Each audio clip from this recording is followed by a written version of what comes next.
Ya belum pemen. Tapi gawang main dikit. Gawang dia gawangnya setengah. Kecilkan dikit. Ini Pak Rai. Gawangnya saya Pak soalnya. Rai tipnya. Kayak dari Arif punya saya Mas. Maju sedikit Pak. Pakai baterai akar. Nyamain Ustaz Safit. Ustaz Safit. Lentah. Telo.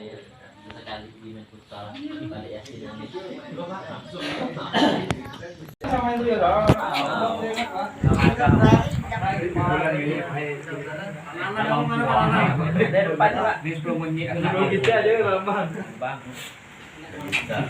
Sebelum mengajukan lamaran nunggu dipanggil itu lucu.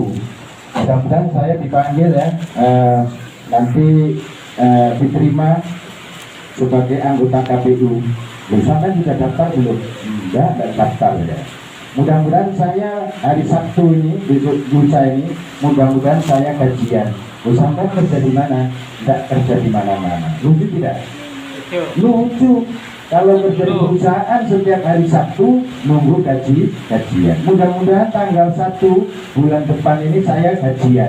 Memangnya Bapak kerja di mana? Tidak kerja di mana-mana. Lucu jadinya. Tetapi kalau kita daftar dulu, baru nunggu kita dipanggil. Cara daftarnya gimana? Daftarnya sekarang kalau punya uang setara dengan emas 60 gram atau 6 juta lebih, katakanlah 7 juta. 7 juta itu sudah bisa daftar haji melalui Arum Haji, melalui Pegadaian. Setiap bulan ngansurnya berapa? Ngansurnya cuma 700.000 Pak. Ngansurnya cuma 700.000.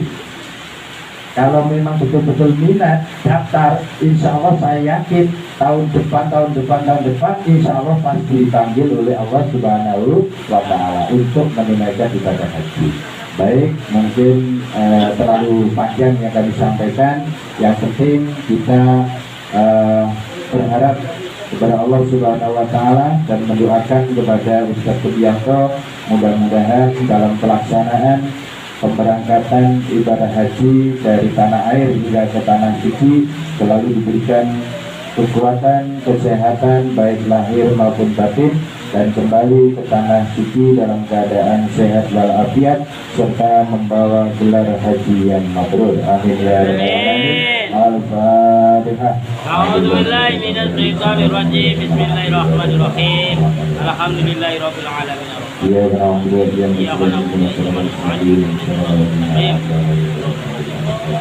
Amin. Alhamdulillah, bismillahirrahmanirrahim. Allahumma shalli ala sayyidina Muhammad wa ala ali sayyidina Muhammad. Alhamdulillahirabbil alamin. Amin. Alhamdulillah, alhamdulillah. Ya Rabbana lakal hamdu kama yanbaghi li wajhika wa li sultanik. Allahumma bil hadis sayyidina Muhammad wa ali sayyidina Muhammad. Allahumma bil hadis sayyidina Muhammad wa ali sayyidina Muhammad. Allahumma bil hadis sayyidina Muhammad wa ali sayyidina Muhammad. Allahumma yassir lana ziyarata Makkah wal Madinah. Allahumma yassir lana ziyarata Makkah wal Madinah. Allahumma yassir lana ziyarata Makkah wal Madinah. Rahmatika ya arhamar rahimin. Allahumma ja'al hajjana wa hajjahum hajjan mabrura wa sa'yana wa sa'yan masyura wa dhanbana wa dhanbahum dhanban maghfura wa tijaratana wa tijaratan mandabura. Ya alimah sudur akhrijna ya Allah minaz zulumati ilan nur. Akhrijna ya Allah minaz zulumati ilan nur. Akhrijna ya Allah minaz zulumati ilan nur. Rabbana taqabbal minna innaka antas samiul alim wa tub 'alaina innaka antat tawwabur rahim. Rabbana atina fid dunya hasanah wa fil akhirati hasanah wa qina adzabannar. Sallallahu alaihi wa alihi wasallam. Subhana rabbika rabbil izzati amma yasifun wa salamun 'alal mursalin walhamdulillahi rabbil alamin. Allahumma shalli ala Muhammad. Subhanallah. Assalamualaikum warahmatullahi wabarakatuh. Waalaikumsalam warahmatullahi wabarakatuh.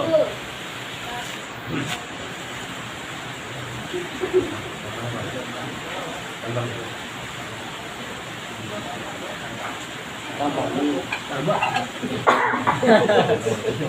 Udah panjang banget. Lagi Mr. Target seperti itu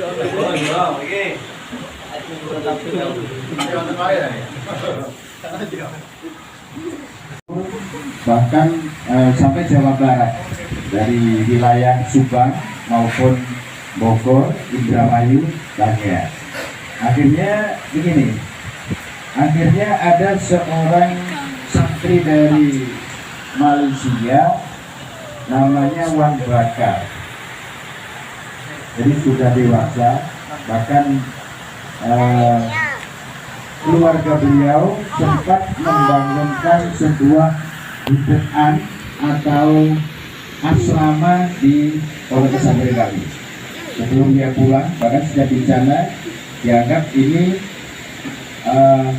jariah untuk Pondok Pesantren, dibangunkan asrama selama anak-anaknya di sana, di Wan Bakar itu, daripada nyewa.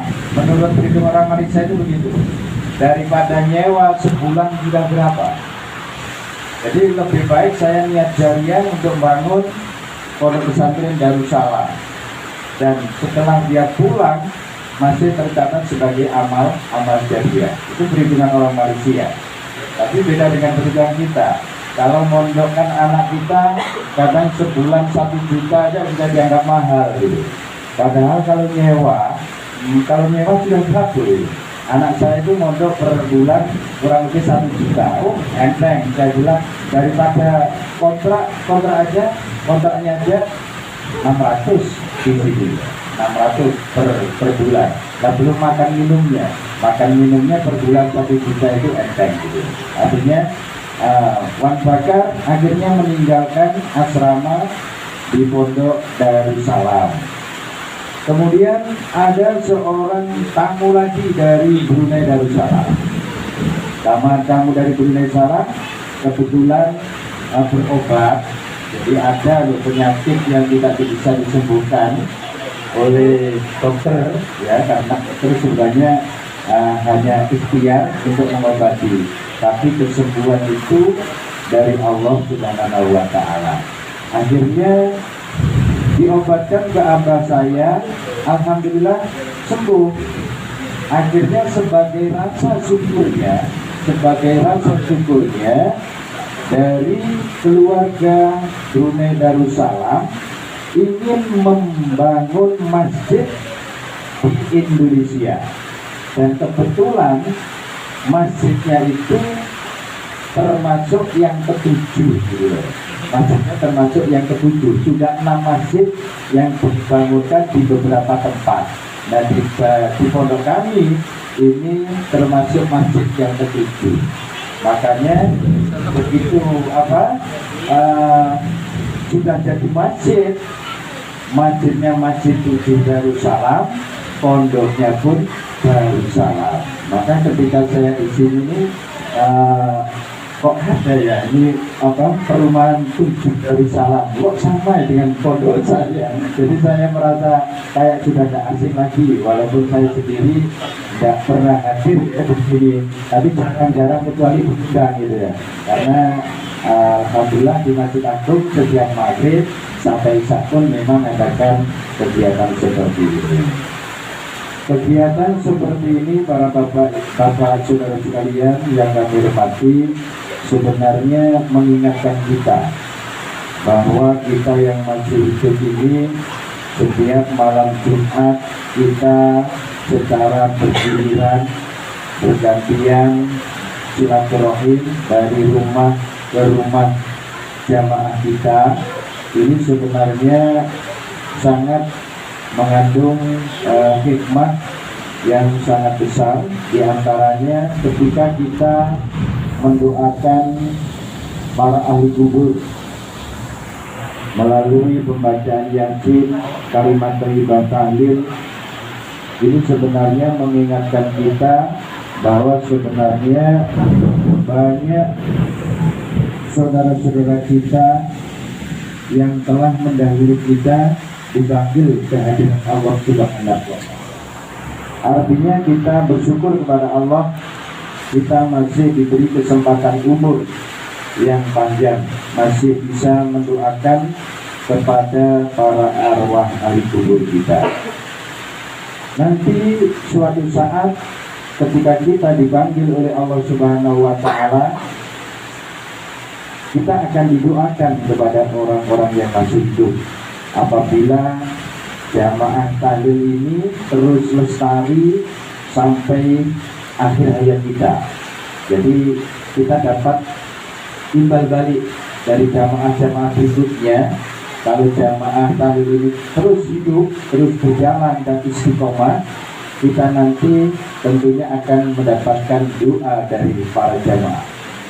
Nah, mudah-mudahan saya yakin doa ini kita sangat perlu, tetapi saya yakin kepinginnya kita didoakan paling belakang. Artinya kalau didoakan duluan berarti kita mati duluan. Jadi kepinginnya panjang umur sehingga sempat mendoakan para alam arwah ahli kubur kita sebelum kita didoakan.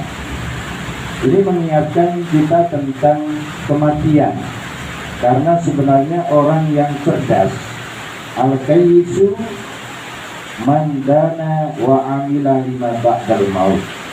Orang yang cerdas, orang yang pintar sebenarnya bukan mereka yang bergelar profesor doktor, tetapi adalah mereka orang yang mau mengagama, mandana nafsahu, orang yang mau mengorbankan dirinya untuk kepentingan agama.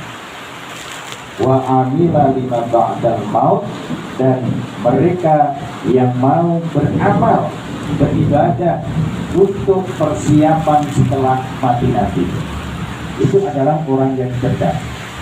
Kenapa? Kehidupan di dunia ini tidak akan lama, tetapi kehidupan di akhirat ini selama-lamanya. Maka kita tidak boleh tertipu dengan tipu daya kehidupan dunia ini, karena dunia ini hanya sementara, yang abadi adalah di akhirat. Maka perbanyak bekal untuk akhirat, itu adalah orang yang cerdas. Dan Rasulullah SAW terkait dengan itu bersabda dalam sebuah hadis, bunyal Islamu ala khamsin, syahadati alla ilaha illallah wa anna Muhammadar Rasulullah. Islam dibangun atas 5 perkara. Yang pertama, bersaksi bahwa tiada Tuhan yang wajib disembah melainkan Allah, dan Muhammad adalah utusan Allah. Ini disebut dengan syahadatain, 2 kalimat syahadat. Yang pertama adalah syahadat tauhid, yang kedua adalah syahadat rasul. Nah, dalam Islam ini disebut fondasi yang utama. Ibarat bangunan itu, kalau fondasinya kuat, imannya kuat bahwa tiada Tuhan melainkan Allah, Muhammad adalah utusan Allah, mau dibuat bangunan itu tingkat 2, 3, 4 dan seterusnya, asal fondasinya itu kuat, dijamin bangunannya kuat. Kemudian disusul dengan rukun berikutnya, wa iqamis shalah, yaitu mendirikan sholat 5 waktu dalam sehari semalam. Kalau fondasinya kuat, syahadatnya kuat, sholat 5 waktu dalam sehari semalam ini tidak menjadi beban bagi kita, tetapi merupakan kebutuhan bagi kita. Itu tandanya imannya, syahadatnya kuat. Tetapi kalau kita masih merasa beban dengan sholat, perlu kita introspeksi. Mungkin syahadat saya yang kurang mapan, tauhid saya yang kurang mapan, sehingga saya berat untuk melaksanakan sholat. Kemudian yang kedua adalah wa ita'iz zakah, menunaikan zakat bagi kita yang berpuasa setiap tahun sekali, berpuasa Ramadan, kemudian puasa kita baru sah, baru diterima oleh Allah Subhanahu wa Ta'ala ketika kita sudah menunaikan atau membayar zakat fitrah. Terutama bagi yang puasa Ramadan diwajibkan menunaikan zakat fitrah. Yang dimaksud bukan hanya zakat fitrah saja, tetapi bagi orang yang mempunyai harta lebih dari 1 nisab dalam 1 tahun. Misalnya 1 nisab itu berapa sih? 1 nisab itu setara dengan harga emas 80,5 gram. 85 gram. Kurang lebih kalau sekarang itu 7.200.000 sekian gitu. Ini terus harga emas per gram 850.000. Kalau setahun ini kita masih punya uang 7 juta lebih lah itu. Berarti wajib kita keluarkan zakatnya sebesar 2,5%. Kalau 1 jutanya itu cuma 25.000. Tinggal ngartikan kalau kali 7 juta 25.000 kali 7. 25.000 kali 7 berapa Pak? Kalau pedagangnya apa? Berapa? 175. Kalau kali 4 100. Kalau tambah 3 75, betul sekali. 175. Tidak banyak ya Pak ya, tidak banyak kan? Tidak ada 200. Ini yang wajib kita keluarkan. Karena apa? Karena itu haknya fakir dan miskin. Haknya fakir dan miskin. Kemudian yang ketiga, bagi orang yang imannya kuat, syahadatnya kuat, kecil. Ya, 200.000 itu kecil. Karena syahadatnya kuat, imannya kuat, ketaatannya kuat. Tapi kalau merasa berat, perlu introspeksi. Ada apa dengan syahadat kita? Ada apa dengan syahadat kita? Kita kok berat untuk mengeluarkan 2%, 2,5%. Dulu. Nah, ini yang wajib dizakati. Kecuali seperti mobil tidak wajib dizakati. Rumah tidak wajib dizakati, walaupun nilainya itu lebih dari 7 juta lebih, ya tidak wajib dizakati. Kecuali rumah atau mobil yang dijual-belikan, karena ini termasuk zakat tijarah jadinya. Jadi zakat tijarah para pedagang itu wajib mengeluarkan zakatnya dulu. Ya, mengeluarkan zakatnya dari modal dan keuntungan dalam 1 tahun ini berapa, kita keluarkan 2,5%. Bukan termasuk rupiah. Kalau rupiah wajib mengeluarkan zakat. Yang kemudian adalah berdasarkan hadis itu wajibul bait manistato'a, menunaikan ibadah haji. Menunaikan ibadah haji kalau menurut hadis itu rukun Islam yang keempat, bukan yang kelima. Yang pada umumnya haji itu rukun Islam yang kelima. Tapi kenapa hadis yang sahih itu kok dijadikan rukun Islam yang keempat ya? Sebenarnya menurut orang-orang yang dekat Arab sana, haji itu tidak terlalu berat. Tapi bagi kita yang jauh dengan Makkah dan Madinah, haji itu agak berat karena membutuhkan biaya yang sekarang itu kurang lebih, ya kalau kurang nggak bisa, lebih bisa. Pokoknya aja 49 juta. Nah, 49 juta. Kemudian belum yang lain, belum lain-lain. Kurang lebih persiapan 60 sampai 70 juta. Ya. Itu uang. Artinya manistato'a ilaihi sabila, bagi orang yang mampu ongkos naik haji UMH, maka hukumnya wajib menunaikan ibadah haji.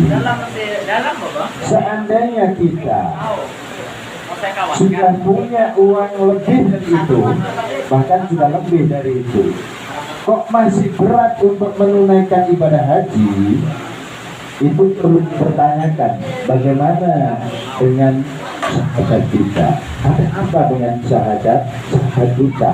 Berarti masih kurang mantap, ya, masih kurang kuat dengan syahadat kita. Karena kan kita sudah mampu, bagi orang yang mampu wajib menunaikan ibadah haji. Alhamdulillah pada tahun ini Ustadz Turyanto ditakdirkan oleh Allah Subhanahu wa Ta'ala akan menunaikan ibadah haji. Mudah-mudahan kita semua nanti asal minat.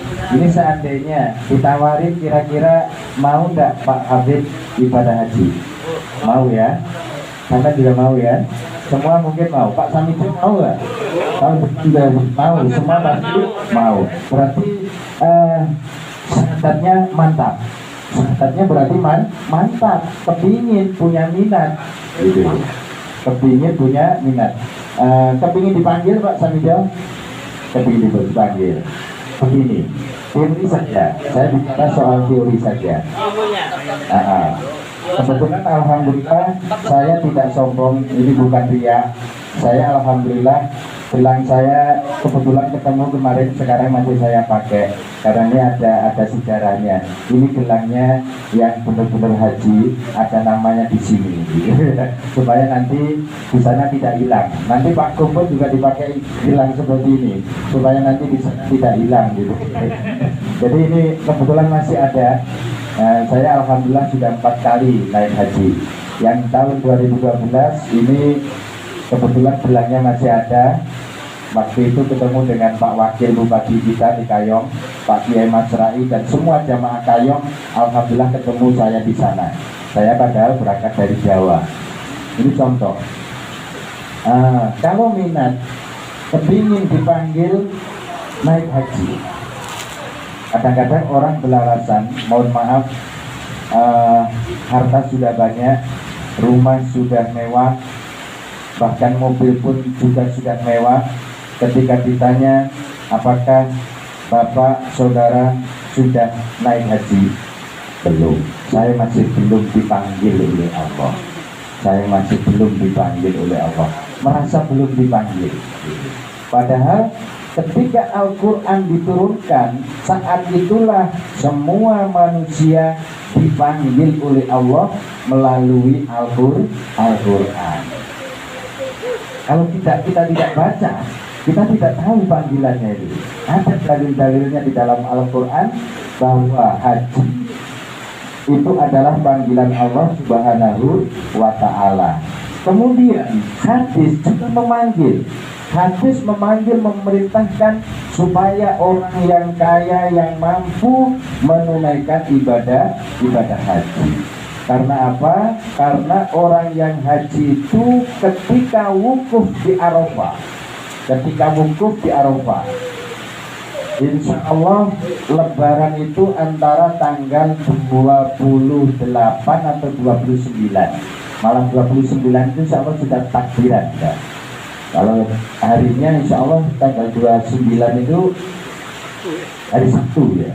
Kalau seandainya hari Jumat wukuf di Arafah, lebarannya itu disebut dengan haji akbar, haji yang besar. Berarti pahalanya lebih berlipat ganda. Kalau wukuf di Arafah tanggal 28 atau hari Jumat.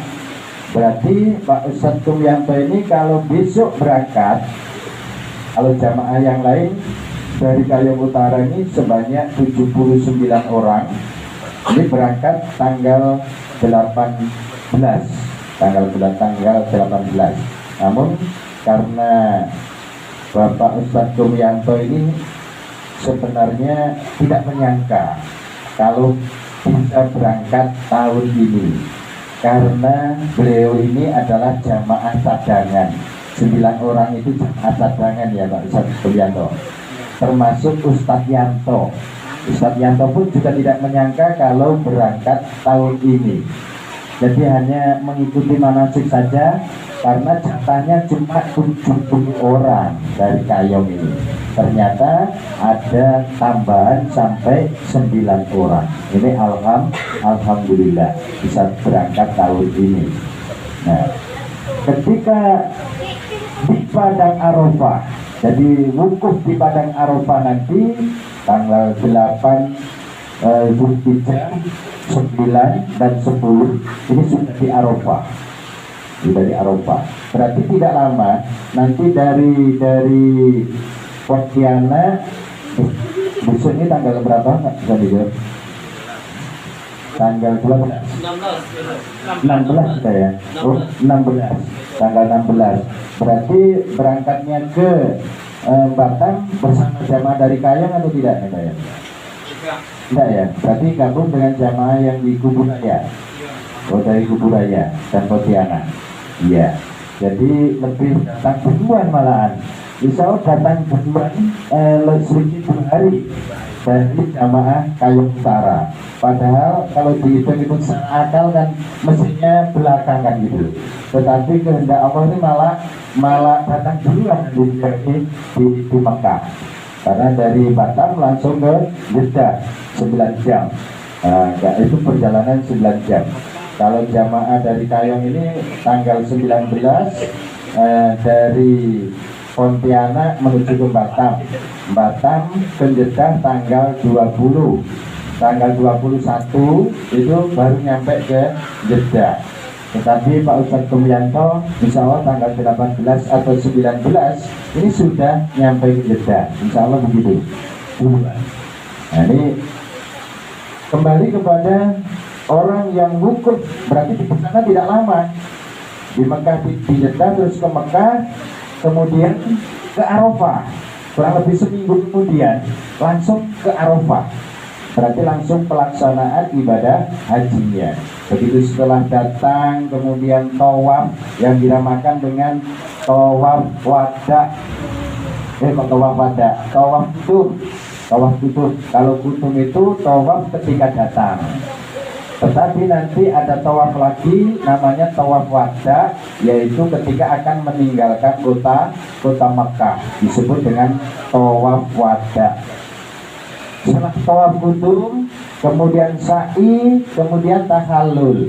Kemudian nanti tidak lama langsung menuju ke Padang Arafah, ke Mina, Muzdalifah, dan lontar jumroh. Dari jumroh Aqobah, Ula, Wusto, dan Aqobah. Ya. Kalau tanggal 10 nanti sudah di Arafah. Ketika semua jamaah haji kumpul di Padang Arafah, Allah Subhanahu wa Ta'ala memanggil, memamerkan, membanggakan kepada semua malaikatnya. Unzuru ya malaikati, lihatlah wahai malaikat-malaikatku, hambaku telah datang dari berbagai penjuru dunia. Ada yang dari Kayong, ada yang dari Jawa, dari mana-mana datang kumpul di Padang Arafah. Ishadu anni ghafartu lahum. Saksikanlah wahai malaikat-malaikatku bahwa sesungguhnya aku telah mengampuni mereka. Walau kanat dunun bahru, walaupun dosa-dosa mereka mitlan sama bagaikan tetes air hujan. Sebanyak air hujan yang sekarang ini hujan ini, kita tidak mampu menghitung berapa tetes air hujan yang turun ke bumi ini. Walaupun dosa-dosa mereka para calon jamaah haji yang wukuf di Arafah, walaupun sebanyak tetes air hujan, dosa-dosa mereka telah diampuni oleh Allah Subhanahu wa Ta'ala. Walau bi'adati romalin alis, walaupun dosa-dosa mereka sebanyak pasir yang berada di padang pasir. Udahlah pasir itu banyak, tempatnya di padang pasir lagi banyak sekali, tidak ada yang bisa menghitung berapa banyak butir-butir pasir yang ada di padang pasir. Walaupun dosa-dosa mereka sebanyak tetes air hujan, sebanyak sebanyak pasir yang dipasang yang di padang pasir, Allah Subhanahu wa Ta'ala mengampuni dosa-dosa. Maksudnya ini dosa yang berhubungan dengan Allah Subhanahu wa Ta'ala. Tetapi dosa yang berhubungan dengan hakul adam, makanya orang yang akan menunaikan ibadah haji ini berpamitan, minta doa restu, minta maaf, minta halal seperti yang disampaikan oleh Ustaz Kurniato tadi. Itu supaya apa? Dosa yang berhubungan dengan hakul adam sudah diampunkan atau dimaafkan. Kalau dosa dengan yang berhubungan dengan Allah sudah dijamin oleh Allah.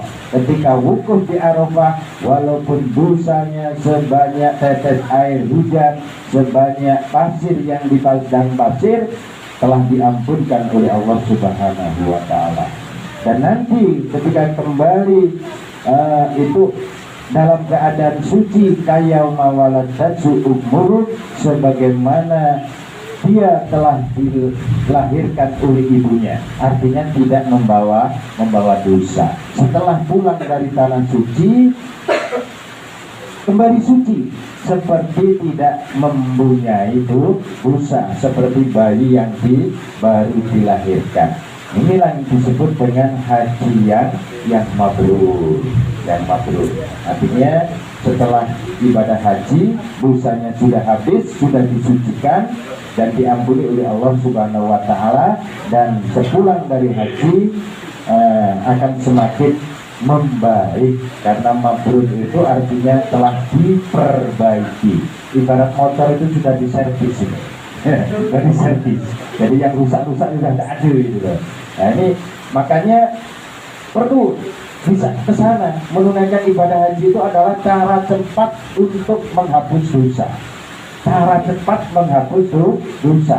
Cukup dengan kurang lebih 60 juta. Dosa dijamin habis gitu.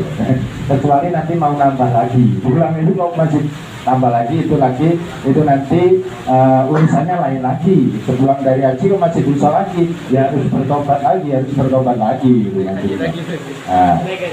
Iya. Terus kemudian beda ya. Kenapa kita harus semangat untuk menunaikan ibadah haji? Karena cara cepat, pertama, haji itu cara cepat menghapus dosa.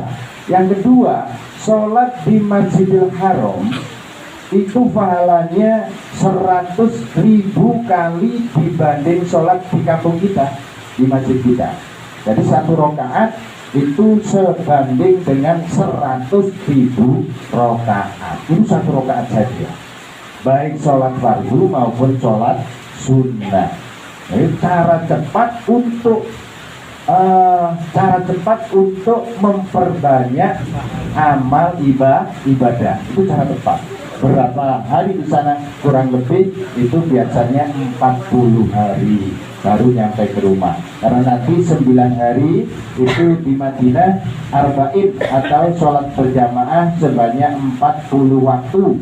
Jadi kalau sehari itu 5 waktu, berarti 8 hari itu jamaah 5 waktu. Ya, jamaah 5 waktu. Jamaah 5 waktu itu anti fakir. Saya lihat orang-orang yang setelah menunaikan ibadah haji, apakah semakin melarat? Insya Allah tidak. Semakin melarat berarti di sana tidak jamaah. Kalau melarat sepulang haji kok melarat, berarti di sana itu tidak jamaah arba'in 40 waktu. Karena jamaah 40 waktu itu dijamin oleh Rasulullah, hidupnya tidak akan berkir. Baik, karena mungkin yang saya tanyakan tadi, kepingin tidak dipanggil. Panggilannya itu orang yang menunaikan haji itu pasti diperintahkan untuk banyak-banyak membaca talbiyah.